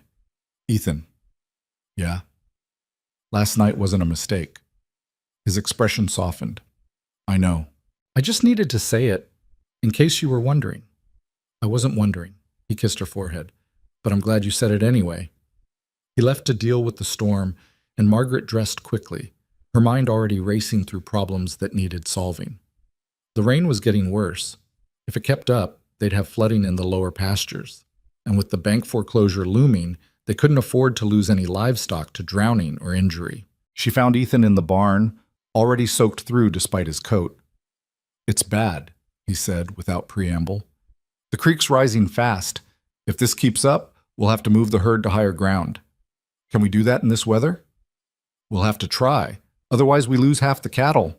They spent the next 3 hours in driving rain, pushing reluctant cattle up the hillside while mud sucked at their boots and thunder rolled across the valley like artillery fire. Margaret's skirt was plastered to her legs. Her hair had come completely loose from its pins. She was colder than she'd ever been in her life. But she kept moving because Ethan was beside her and the cattle needed saving, and this was her ranch now too. By noon, they'd managed to get most of the herd to safety. Ethan was checking the fence line when Margaret heard him shout. She ran toward his voice and found him at the corral. Smoke was gone. The gate had broken loose in the wind. The black stallion had bolted into the storm. How long has he been out? Margaret yelled over the rain. I don't know. Could be minutes, could be an hour. We have to find him. Margaret, it's too dangerous. The visibility's terrible, and if he's spooked, he's terrified, Ethan. He's out there alone thinking he's being punished again. We can't just leave him. Ethan looked torn between practicality and the same loyalty that had made him refuse to sell Smoke weeks ago. Fine, but we stay together. If the weather gets worse, we turn back. They saddled 2 of the calmer horses and rode out into rain that felt like punishment. The wind had picked up, bending trees and tearing at their clothes. Margaret couldn't see more than 20 feet in any direction. Smoke, she called, knowing it was probably useless. Come on, boy. Nothing but wind and thunder answered. They searched for an hour, riding through conditions that got steadily worse. The creek had burst its banks in 3 places. Water rushed across what had been dry ground that morning. Margaret was about to suggest they turn back when she heard it. A horse screaming. She wheeled her mount toward the sound, ignoring Ethan's shout to wait. Through the rain, she could barely make out a dark shape thrashing in what looked like mud. Not mud. The old well. Smoke had fallen into the abandoned well on the eastern edge of the property. The one Ethan had been meaning to fill in for months but never found time. The stallion was trapped up to his chest in collapsed earth and water, fighting to keep his head above the rising flood. No, no, no! Margaret dismounted before her horse had fully stopped. Ethan grabbed her arm. Margaret, you can't get him out of there. The ground's not stable. Then we find rope. We pull him out. With what? We don't have the equipment? Then we do it by hand if we have to, but I'm not leaving him to drown. She wrenched free and moved as close to the well as she dared. The ground felt spongy beneath her boots. One wrong step and she'd be in there with Smoke. Hey, she called to the panicked horse. Hey, it's me. I'm here. Smoke's eyes rolled white with terror, but his ears swiveled toward her voice. I know you're scared. I know this is exactly what you were always afraid would happen, but I'm not leaving you. Do you hear me? I'm not leaving. Margaret, the ground's giving way. Ethan was right behind her now, close enough to grab her if she started to fall. Do we have rope in the saddlebags? Yes, but get it, now. He ran back to the horses while Margaret kept talking to Smoke, her voice the only anchor she could offer while rain poured down and mud sucked at the stallion's struggling body. Ethan returned with rope, and they worked fast, tying loops and throwing them toward Smoke's thrashing head. The first 3 attempts missed. The 4th caught around his neck. Pull! Margaret shouted. They pulled together, leaning all their weight against the rope while Smoke fought on the other end. The horse was strong, but he was also exhausted and terrified and sinking deeper with every movement. "It's not working," Ethan gasped. "He's too deep." "Then we need more leverage. Tie it to your horse." "Margaret, do it!" Ethan secured the rope to his horse's saddle and urged the animal backward. The rope went taut. For a horrible moment, nothing happened. Then Smoke lurched forward, front hooves scrabbling at the well's edge. "Keep going!" Margaret moved closer, reaching for Smoke's bridle to guide him. The ground beneath her feet shifted. "Margaret, get back!" Too late. The earth collapsed and she went down. She had 1 second to register falling before hitting ice-cold water. The shock drove the air from her lungs. She went under, weighted down by her soaked skirts, and came up gasping. Smoke was still struggling beside her, his massive body taking up most of the space in the well. One of his hooves caught her shoulder and pain exploded across her back. "Margaret!" Ethan's voice sounded miles away. She grabbed for the rope still around Smoke's neck, using it to pull herself closer to the wall. Her fingers found purchase in the crumbling earth, but it gave way immediately. "Ethan, I can't. Hold on. Just hold on." She was trying, but the water was rising fast and Smoke's thrashing was making waves that kept pushing her under. She went down again, swallowing mud and water, and came up coughing. This was how she was going to die. Trapped in a well with a terrified horse, while her husband watched helplessly from above. Not the ending she'd imagined 2 weeks ago when she'd proposed this practical marriage. Something grabbed the back of her coat. Ethan had climbed into the well. "Are you insane?" she sputtered. "Probably. Can you hold on to me?" She wrapped her arms around his neck and he pulled them both toward the rope. His hands found the same loop she'd been grasping, and together they held on while his horse strained above. Slowly, impossibly, they started to rise. Smoke came first, his front legs clearing the edge, then his whole body dragging free in a rush of mud and water. The stallion scrambled away from the well and stood trembling 20 feet off. Then Ethan climbed out, pulling Margaret with him until they both collapsed on solid ground, gasping and shaking. The rain kept falling. Margaret lay on her back, staring at gray sky while her body tried to remember how breathing worked. Her shoulder throbbed where Smoke's hoof had connected.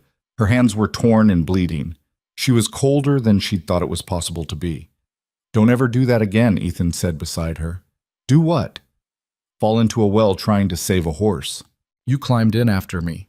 That's different." "How?" He turned his head to look at her. "Because I can't lose you, Margaret. Not to a well, not to anything. You understand?" She understood. But before she could answer, Smoke walked over and pressed his nose against her muddy hair. The horse that had been wild and terrified 2 months ago stood beside the woman who'd refused to give up on him, even when it nearly killed her. Margaret reached up with shaking hands to touch his face. "Stupid horse," she whispered. "You're supposed to stay in the barn during storms." Smoke snorted softly, almost like agreement. Ethan sat up with a groan. "Can you ride?" "I think so." "Good, because we need to get you inside before you freeze to death." They made it back to the ranch, moving slowly through rain that had finally started to ease. Margaret swayed in the saddle, exhaustion and cold making everything feel distant and strange. Inside, Ethan stripped off her wet clothes with shaking hands and wrapped her in every blanket they owned. He built the fire up until the room was almost too warm and made her drink coffee so hot it burned her tongue. "Your shoulder," he said, noticing the way she winced. "Let me see." The bruise was already forming, dark purple, spreading across her back like spilled ink. "It's fine," she lied. "It's not fine. You got kicked by a horse." "I've had worse." "When?" Margaret was quiet for a moment. "When my aunt decided I wasn't working hard enough to earn my keep. She had a cane she liked to use for emphasis." Ethan's expression went very still. "She hit you?" "Only when I disappointed her, which was often." Margaret pulled the blanket tighter. "It's a long time ago. It doesn't matter." "It matters." His voice was rough. "Everything that happened to you matters, Margaret. Every hurt, every person who failed to see how extraordinary you are, all of it matters." She felt tears starting and couldn't stop them. "I almost got us both killed today. You saved Smoke." "I was reckless." "You were brave." "It was stupid. We could have drowned it, but we didn't." He pulled her against his chest carefully, mindful of her injured shoulder. "We didn't because you're stubborn and determined, and you don't give up on things you care about, even when you probably should. Margaret let herself cry against his shirt while he held her and the fire crackled, and somewhere outside Smoke was safe in his stall, probably drying off and wondering what all the fuss had been about. When the tears finally stopped, she pulled back enough to see Ethan's face. "The bank comes in 12 days, she said. "I know. We're going to lose this place. I know that too. I don't want to leave." Ethan tucked wet hair behind her ear. "Then we fight. We have 12 days to find a solution, and if we don't find one, we fight anyway. We make them drag us out instead of walking away quietly." "That's not very practical." "I stopped being practical the day I married you." Despite everything, Margaret smiled. "What are we going to do? Right now, you're going to rest and let that shoulder heal. Tomorrow we'll figure out the next step. And after tomorrow? After tomorrow, we keep fighting until we can't fight anymore." He kissed her forehead. Together. Margaret fell asleep wrapped in blankets in Ethan's arms while the storm finally broke and rain gentled to a whisper against the windows. She woke sometime after dark to find him gone. For a panicked moment she thought he'd left, but then she heard voices from the main room. She wrapped a blanket around herself and limped to the doorway. Ethan was talking to someone, a man she didn't recognize, older, weathered, with the look of someone who'd spent his life outdoors. "Margaret." Ethan stood when he saw her. "This is Tom Morrison. He owns the spread 15 miles east." Morrison removed his hat. "Ma'am, sorry to intrude at this hour." "Mr. Morrison heard about our situation," Ethan continued carefully. "He rode over to make an offer." Margaret's stomach dropped. "What kind of offer?" Morrison shifted his weight. "I heard the bank's calling in your loans, heard you might be looking to sell before they seize everything." "We're not selling to Wade Colton," Margaret said flatly. "Wasn't suggesting you should. Colton's a snake and everyone knows it." Morrison looked between them. "But I've been wanting to expand my operation and your land borders mine. I could offer you a fair price. Not what it's worth, but better than what the bank will give you." Ethan's jaw was tight. "How much?" Morrison named a figure that was probably fair under the circumstances, but nowhere near enough to cover Ethan's debts. "That's less than half what I owe," Ethan said. "I know. But it's cash, and it's immediate. You could use it to negotiate with the bank, maybe buy yourself more time." Margaret watched Ethan's face as he processed this. Another offer. Another way to lose the ranch while walking away with something instead of nothing. "I need to think about it," Ethan said finally. "Fair enough, but I need an answer by week's end. After that, I'll have to put my capital elsewhere." Morrison headed for the door. "I'm sorry it came to this, Mercer. You're good people. Both of you." After he left, Ethan slumped into a chair. "That's the third offer this week," he said. "Morrison, Colton, and some investor from Laramie I've never heard of. Vultures circling." Morrison seemed decent. "He is decent, which makes it worse." Ethan rubbed his face. "At least with Colton, I could tell him to go to hell and feel good about it." Margaret sat down across from him. "What do you want to do?" "I want to tell Morrison no and figure out some other way.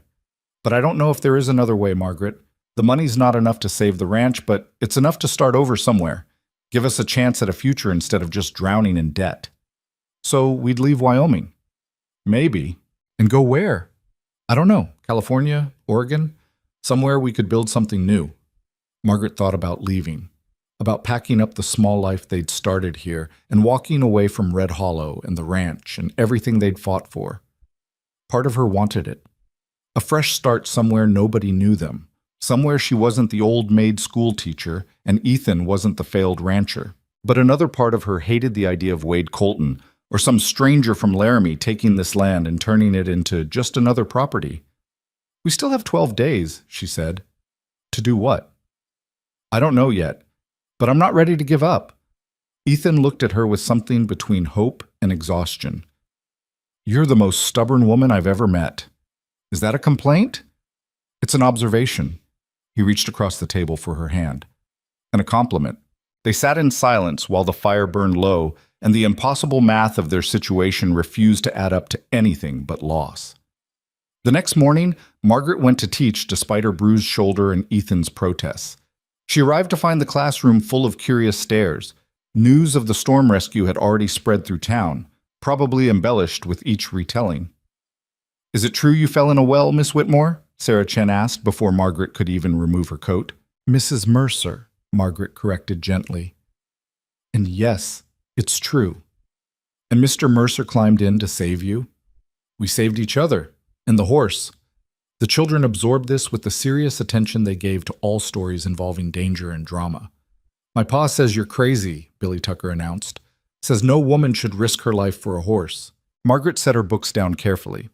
Your father is entitled to his opinion, but sometimes the things worth saving are exactly the things other people think are worthless. She taught the day's lessons with her usual focus, but her mind kept drifting back to the ranch and Ethan and the 12 days they had left. After school, Emma Dorset intercepted her outside. Margaret, I heard about yesterday. How terrifying.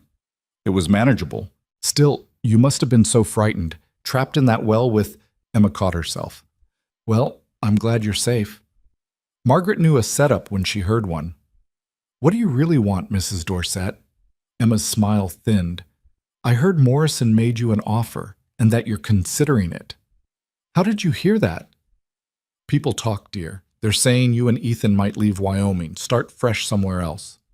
And I wanted to make sure you know that wouldn't be running away. Sometimes the brave thing is knowing when to accept defeat and move forward with dignity. Margaret felt her jaw tighten. Is there a point to this conversation? I'm trying to help you, Margaret. You've already been through so much humiliation with this situation. If you leave now, you can control the narrative. But if you stay and let the bank seize everything, you'll just be proving what everyone already thinks, that you made a foolish choice marrying Ethan. What everyone thinks doesn't concern me anymore. That's pride talking, and pride won't keep you warm when you're homeless. Margaret stepped closer. You know what, Emma? I spent 20 years caring what Red Hollow thought of me.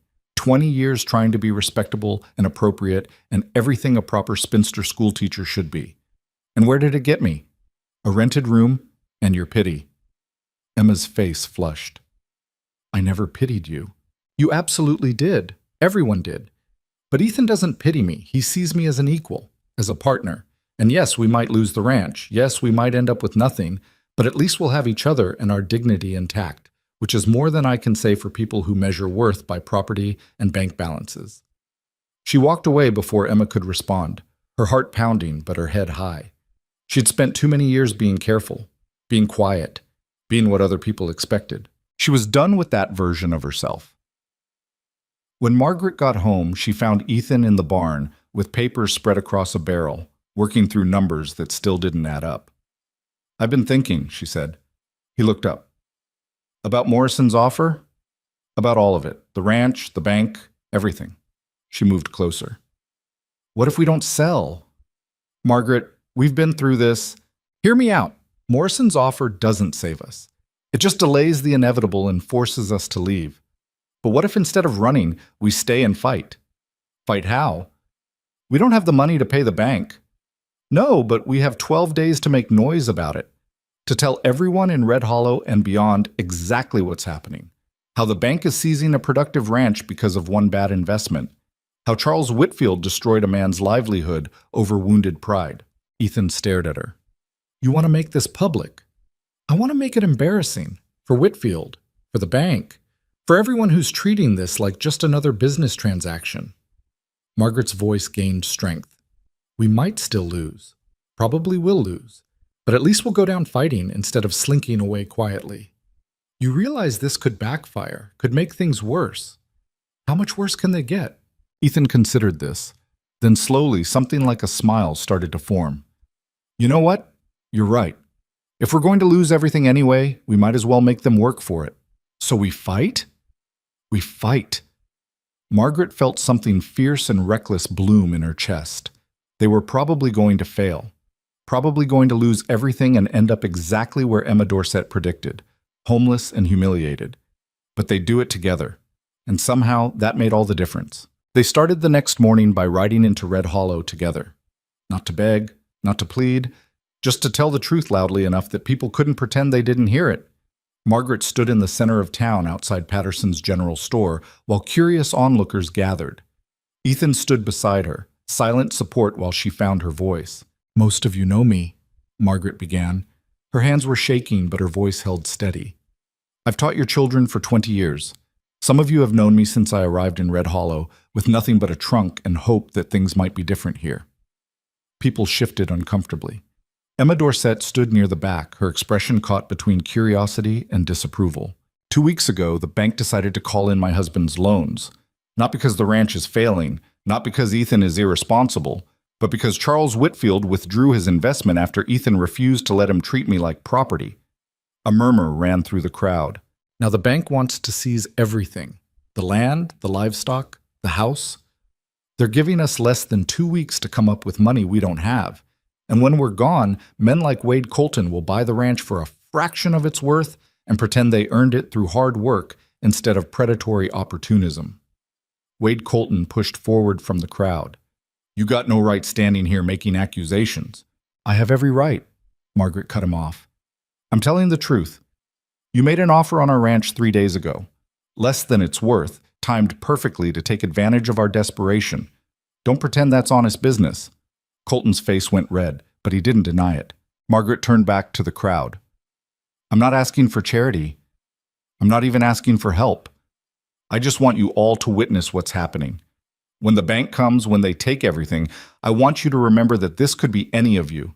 One bad deal, one powerful man's wounded pride, and suddenly your life's work belongs to someone else. What do you expect us to do about it? Someone called out.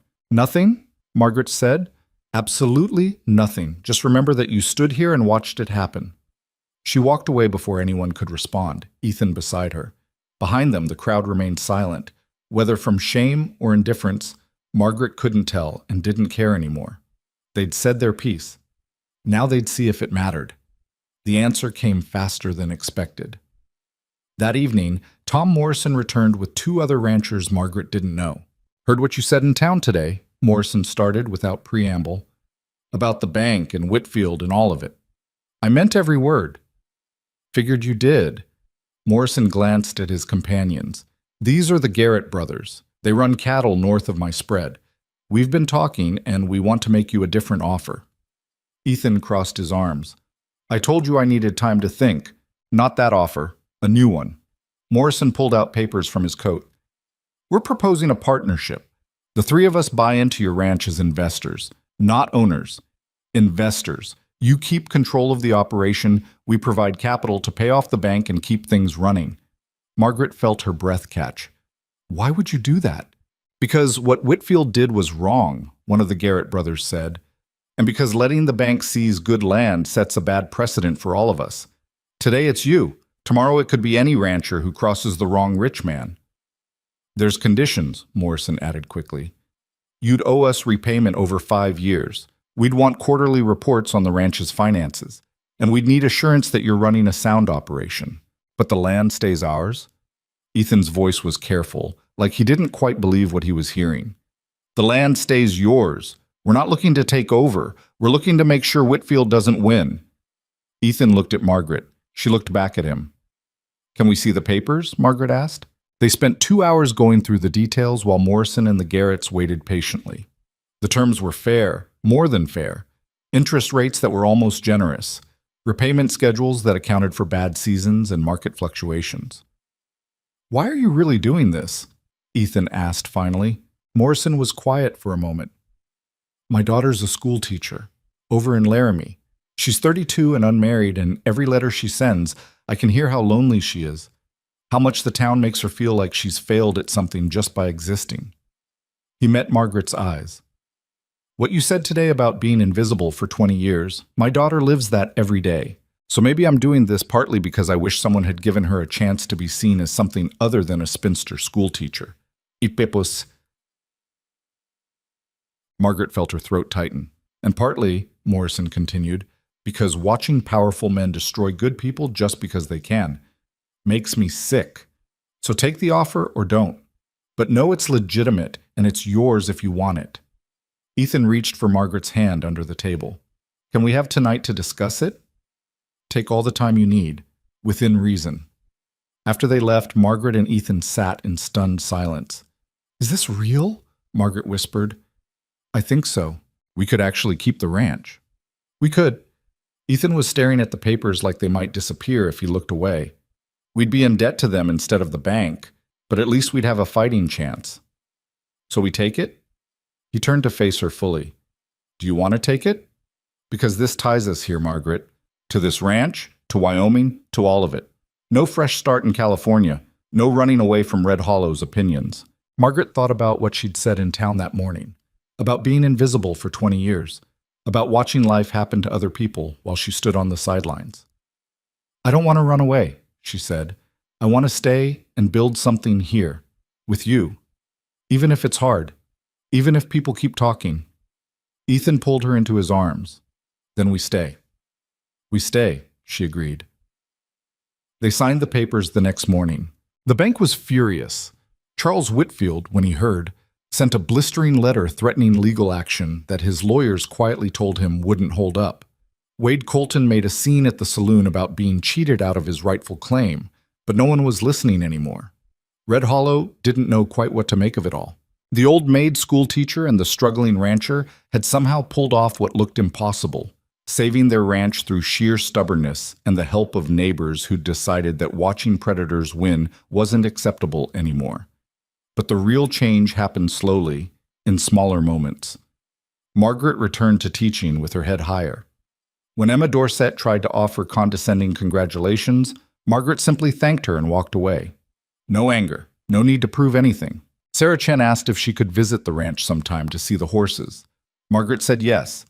Other students started asking questions about the ranch, about Margaret's life outside the classroom, about what it was like to almost drown in a well saving a horse. For the first time in 20 years, they saw her as a whole person instead of just their teacher. The shift was subtle but unmistakable. 3 weeks after signing the partnership papers, Margaret was cleaning up after school when she heard a knock at the classroom door. A young woman stood there, travel-worn and uncertain. Mrs. Mercer, I'm Elizabeth Morrison, Tom Morrison's daughter. Margaret recognized the name immediately. From Laramie. Yes, my father wrote to me about what you did, standing up in town, fighting for your ranch. Elizabeth twisted her hands together. I was wondering if we could talk. They sat in the empty classroom while Elizabeth explained. She'd been teaching in Laramie for 10 years. She was good at it. The children liked her. But the loneliness was crushing her, and she didn't know how to keep going. Everyone treats me like I'm waiting, Elizabeth said. Like my whole life is just a pause until some man decides I'm worth marrying, and I'm so tired of it. Margaret understood that exhaustion in her bones. What do you want to do? Margaret asked. I don't know. That's the problem. I don't know if I want to keep teaching or find something else or move somewhere new. I just know I can't keep living like this. Margaret thought about herself 3 months ago, trapped in that same exhaustion, that same sense of waiting for a life that would never start. You don't have to have all the answers, Margaret said carefully. You just have to start making choices for yourself instead of waiting for permission. But what if I make the wrong choice? Then you make another choice, and another one after that. The point isn't being perfect. The point is moving forward instead of standing still. Elizabeth looked at her with something like hope. Is that what you did? Made choices even when they seemed crazy?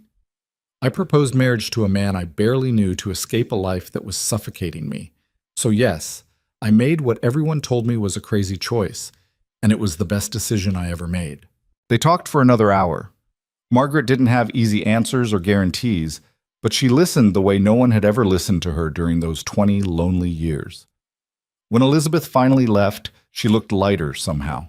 Margaret locked up the classroom and rode home to the ranch as sunset painted the sky in shades of gold and purple. She found Ethan in the corral with Smoke, working through exercises that had become routine.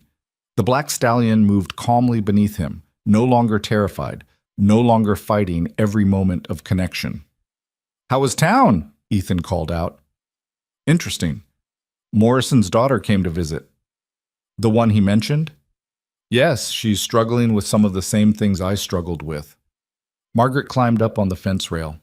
It's strange being on the other side of that conversation. What did you tell her? To stop waiting for permission to live her life. Ethan guided Smoke over to the fence. Good advice. I'm learning as I go. He dismounted and stood beside her, close enough that she could feel his warmth. You know what I've been thinking about? What? Everything that happened, all the ways this could have gone wrong. If you hadn't helped with Smoke, if I'd accepted Whitfield's terms, if we'd sold to Morrison or Colton instead of fighting. He took her hand. Any of those choices, and we wouldn't be here right now. We'd be somewhere else. Somewhere worse, Ethan said firmly, because wherever it was, we wouldn't be together. Margaret squeezed his hand. You're getting sentimental in your old age. I'm 26. Ancient. He laughed and pulled her down from the fence into his arms. Says the woman who's 38 and acts like she's lived 100 years. I feel like I've lived 100 years sometimes. Yeah, well, you've got at least another 100 to go. I'm not letting you off easy. They stood in the corral while evening settled around them and smoke grazed peacefully nearby, no longer the broken thing everyone had wanted to destroy. 2 months ago, Margaret had been invisible. 1 month ago, she'd been desperate enough to propose marriage to save herself from suffocation. Now she was standing in her own ranch, married to a man who saw her as essential instead of convenient, building a life that was messy and complicated and entirely theirs. I love you, she said, because the words still felt new enough to be worth saying out loud. I know, Ethan replied. You fell into a well for a horse. That's basically a declaration of eternal devotion in ranch terms. I fell into a well trying to save our investment. You fell into a well because you don't give up on things you care about. Horses or husbands, or anything else. Margaret rested her head against his chest and listened to his heartbeat, and felt something she'd thought she'd never feel. Peace. Not perfect peace. They still had debts to repay, still had a ranch to run, still had to face Red Hollow's judgment and Wade Colton's resentment and all the small indignities of daily survival. But they had each other. And somehow that made everything else manageable. The spring turned to summer and summer toward fall. The ranch prospered slowly. Not dramatically, but steadily. Cattle prices held. The weather cooperated. Morrison and the Garretts proved to be fair partners who kept their word about not interfering with daily operations. Margaret continued teaching, but she also started helping more with the ranch. Not just with Smoke, but with everything. She had opinions about breeding stock and grazing patterns, and Morrison listened to her with the same respect he gave Ethan. Sarah Chen did visit the ranch, bringing 3 other students with her. Margaret showed them the horses and let them help with feeding. When Sarah asked if she could learn to ride, Margaret said yes and spent the next month teaching her. Other things changed too. Billy Tucker's father came by one afternoon, hat in hands, to apologize for calling Margaret crazy. She accepted the apology without making him grovel. Emma Dorset stopped offering unsolicited advice about Margaret's life choices. Wade Colton kept his distance after Morrison made it clear that anyone causing problems for the Mercers would answer to him. Red Hollow didn't transform overnight into some accepting paradise. People still gossiped, still judged, still had opinions about the practical school teacher who'd married the struggling rancher, but Margaret discovered she didn't care anymore. Their opinions had lost their power over her. One October evening, Margaret was reading by the fire when Ethan came in from checking the livestock. There's something I want to show you, he said. She followed him outside to the barn where he'd set up a lantern and cleared space in the tack room. What is this? Your office. He gestured around the small space. I know you've been grading papers at the kitchen table, but I thought maybe you'd like somewhere that's just yours, where you can keep your books and work without me interrupting every 5 minutes. Margaret looked around the space. He'd built shelves along one wall, put in a desk and chair, even found a small stove for heat. When did you do this? Been working on it for a few weeks. Morrison helped with the shelves. She turned to face him and found him watching her with that expression she'd come to know, the one that said he was proud of himself but trying not to show it. It's perfect, she said. Yeah? Yes. She moved into his arms. Thank you. They stood in the small space that was now hers, not borrowed, not rented, but actually hers, and Margaret felt something fundamental shift inside her chest. She'd spent her entire adult life trying to make herself small enough to fit into spaces that didn't want her. Now she had a husband who built her space instead. I have something to tell you, she said against his shoulder. What? I'm pregnant. Ethan went completely still. Then he pulled back to look at her face. You're sure? I've been sure for 2 weeks. I just wasn't sure how to tell you. 2 weeks? Margaret? He stopped, started again. How do you feel about it? She'd been asking herself the same question since she'd first suspected. Part of her was terrified. She was 39 years old, which made pregnancy risky. They were still in debt and struggling to keep the ranch profitable. A child would complicate everything. But another part of her, the part that had stopped being afraid of wanting things, was quietly thrilled. I feel scared, she admitted, and happy, and worried that I'm too old or we're not ready or 100 other things. But mostly I feel like our life keeps getting bigger and messier and more complicated, and I wouldn't change any of it. Ethan kissed her, softly at first, then with the kind of certainty that came from knowing exactly what you wanted. We're going to be terrible at this, he said. Probably. I don't know anything about babies. Neither do I. But we'll figure it out? We'll figure it out, Margaret agreed. They stood in her new office while the lantern cast warm light and the future stretched ahead full of unknowns and possibilities. Margaret had spent 20 years believing her life was over before it started. Turned out it had just been waiting for her to stop asking permission and start choosing what she wanted. The baby was born the following spring during a thunderstorm that reminded Margaret uncomfortably of the day she'd fallen into the well. The labor was hard and long, and there were moments when she genuinely thought she might die. But she didn't. She survived, and the baby survived, and when the doctor finally placed a squalling, furious girl in her arms, Margaret felt something she'd never felt before. Complete. Not because the baby made her whole, she'd been whole already, but because this tiny person represented everything she'd fought for, everything she'd been told she'd never have, everything she'd stopped believing was possible. Ethan stood beside the bed looking terrified and awed in equal measure. What do we name her? He asked. Margaret looked at her daughter's scrunched red face and thought about Elizabeth Morrison, who'd visited 3 more times and was now planning to move to Red Hollow to start a women's lending library. She thought about Sarah Chen, who'd learned to ride and had started talking about maybe becoming a veterinarian someday. She thought about every woman she'd known who'd been told they were too old, too plain, too difficult, too much. Hope, Margaret said. We'll name her Hope, because that's what this was. Not a happy ending tied up neatly with ribbons, but a continuing story of people who refused to accept the limitations others put on them. 5 years later, Margaret stood in the yard watching her daughter chase chickens while smoke grazed peacefully nearby. Hope was fearless in the way children who'd never been told to be afraid often were. She climbed fences, she helped feed livestock, she asked 1,000 questions and accepted no easy answers. She was exhausting and perfect and entirely herself. The ranch had prospered enough that they'd been able to pay off Morrison and the Garretts 2 years ahead of schedule. Ethan had invested in more livestock, built a second barn, hired 2 permanent hands to help with the work. Margaret still taught, though she'd cut back to 3 days a week. The rest of the time she helped run the ranch and raised Hope and wrote articles about horse training that Eastern newspapers actually published. She'd become someone. Not famous, not wealthy, but respected in a way that felt earned rather than given. Red Hollow had slowly accepted that Margaret Mercer wasn't going to fit into their expectations. Some people still whispered, still judged, but their opinions had lost their teeth. Elizabeth Morrison's lending library had become a gathering place for women who didn't quite fit the town's narrow definitions of acceptable. They met every Tuesday to read and discuss and support each other through the particular loneliness of being different in a small town. Sarah Chen was 15 now and talking seriously about going to veterinary college. Her parents weren't sure about letting a girl pursue such unconventional education. Margaret was helping her build a case for why she should. Things weren't perfect. They never would be. Ethan and Margaret still fought about money and decisions and 1,000 small things. Hope threw tantrums that could wake the dead. The ranch had bad years along with the good ones, but they were building something real, something that belonged to them. One evening, Margaret was putting Hope to bed when her daughter asked the question that had been inevitable. "Mama, why don't you look like the other mamas?" Margaret sat on the edge of the bed. "What do you mean?"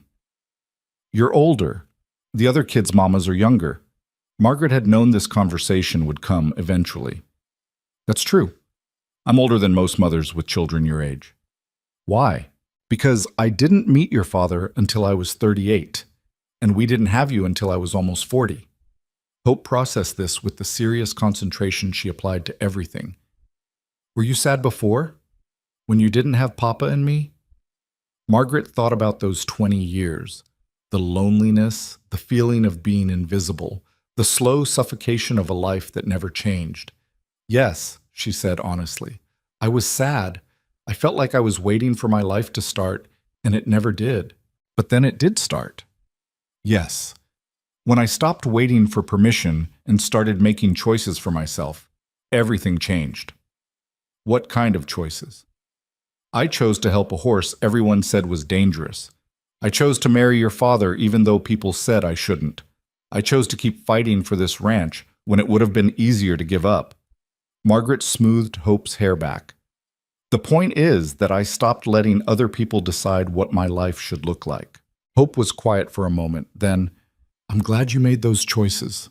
Me too, sweetheart. Because otherwise you wouldn't have me. Exactly. Hope settled into her blankets, satisfied with this answer. I love you, Mama. I love you too. Margaret left her daughter's room and found Ethan on the porch, watching the last light fade from the sky. She sat beside him, and he put his arm around her shoulders. You know what I was thinking about today? He said. What? That day you showed up at the corral, when you made Smoke calm down and everyone stood there staring like you'd performed magic. I remember. I thought you were the strangest woman I'd ever met, difficult and stubborn and completely impractical. And now? Now I think you're still difficult and stubborn and impractical. He kissed the top of her head. And I wouldn't change a single thing about you. Margaret leaned into him and watched the stars emerge one by one. She'd spent 20 years being told she was too much or not enough, too old, too plain, too opinionated, too difficult. She'd spent 20 years trying to make herself smaller to fit into expectations that were never built for someone like her. But somewhere between a terrified horse and a desperate proposal and falling into a well during a storm, she'd stopped shrinking. She'd expanded instead into a wife, a mother, a rancher, a teacher, a woman who wrote articles and raised stubborn daughters and refused to accept limitations. Not because she was perfect, but because she'd finally learned that being imperfect was not only acceptable, it was essential. The world didn't need more women who made themselves small. It needed women who took up space and made noise and refused to apologize for existing. Women who fell into wells saving horses. Women who proposed marriage on their own terms. Women who stood in town squares and told uncomfortable truths. Women who built lives that looked nothing like what they'd been promised and everything like what they'd earned. Margaret Mercer sat on her porch in the ranch she'd saved, beside the husband who'd chosen to see her when she'd been invisible, with their daughter sleeping safely inside. She was 44 years old, and her life had never been better. Not because it was easy or perfect or anything like the stories she'd read in books, but because it was hers, completely, messily, beautifully hers. Oh my God, look. And that was enough. It's so real, nah. Shaco stun. Jungle Gap, for Jungle sure. Gap. Say Jungle Gap, then do it. You do it. I feel bad. Dude, I fucking hope this guy, I hope this is his 13th reason, bro.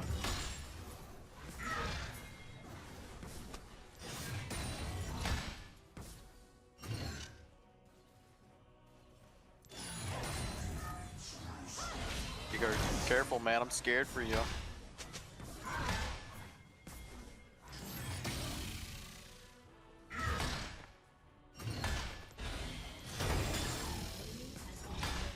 Huge.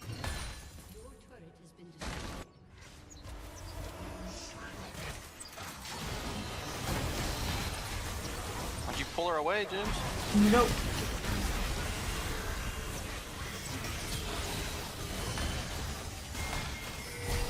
Watch your barrier!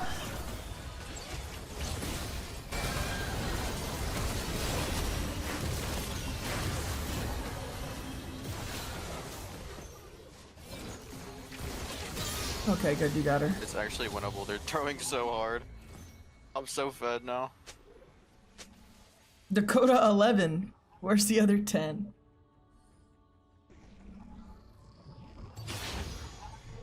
Oh, duh.